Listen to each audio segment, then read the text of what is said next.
స్తోత్రం. చేరువచ్చిన మీ అందరికీ యేసుక్రీస్తు నామమున మీ అందరికీ వందనాలు. దేవుడికి మహిమ కలుగుగాక. హల్లెలూయా. మంచిది.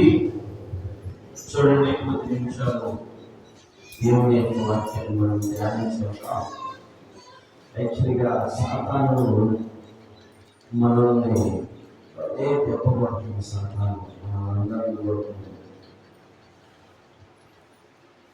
ఎలా పడుతుందంటే మంచి వాటిని సాతాను తొలగిస్తుంది. మన దగ్గర మన జీవాన్ని, మన యొక్క ఆసక్తిని సాతాను దొంగిలిస్తుంది. అవునా కాదు?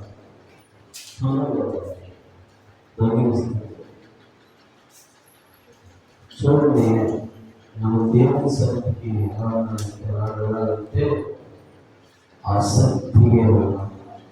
దాని కీర్తన ఉంది, దేవుని మందిరానికి వెళ్ళాలని దావీదు కనుక అసలు వెళ్ళలేనటువంటి ఆనందం వేసిందంట.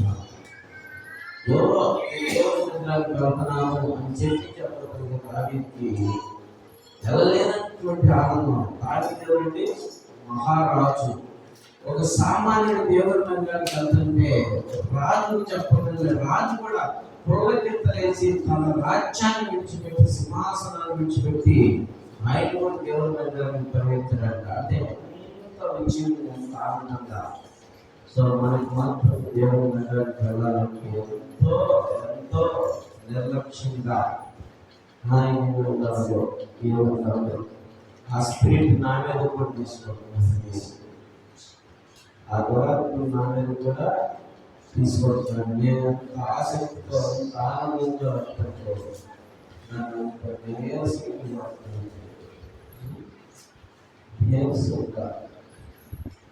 సరే, ఏదేమైనప్పటికీ ఇది మా తప్పు కాదు, తప్పు సాధారణ తప్పు అని అంటే ఆ కథలు మన మీద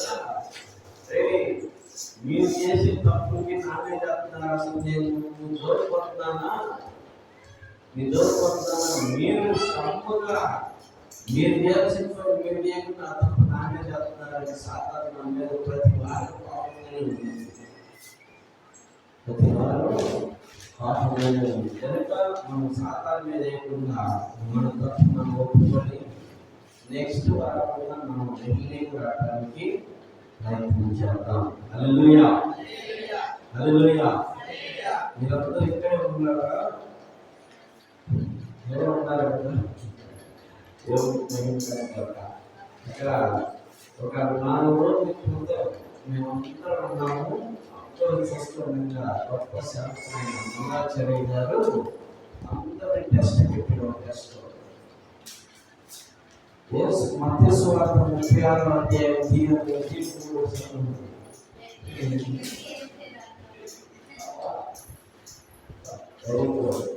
అలాగే అందరూ గణతరంతో బైబిల్ తీసేది. ఈ మామూలు ఏమవుతుంది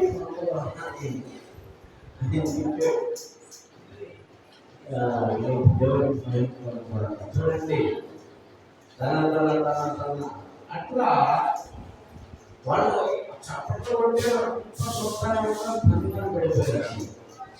మనం ఆ స్థితిలో పడకూడదని మీకు ప్రోత్సాహంతో మనం తెలియపరుస్తున్నాం. చూద్దాం, ద్వితీయోపదేశ కాండము 31వ అధ్యాయము. ద్వితీయోపదేశ కాండము 31వ అధ్యాయము 8వ వచనం మనం వాక్యం చదువుతున్నాం. ద్వితీయోపదేశ కాండము 30వ అధ్యాయం 8వ వచనం. మీ ముందర నడుచుకునే వాడు యెహోవా, ఆయన నీకు తోడైండును, ఆయన నిన్ను విడువడు, నిన్ను ఎడబాయడు.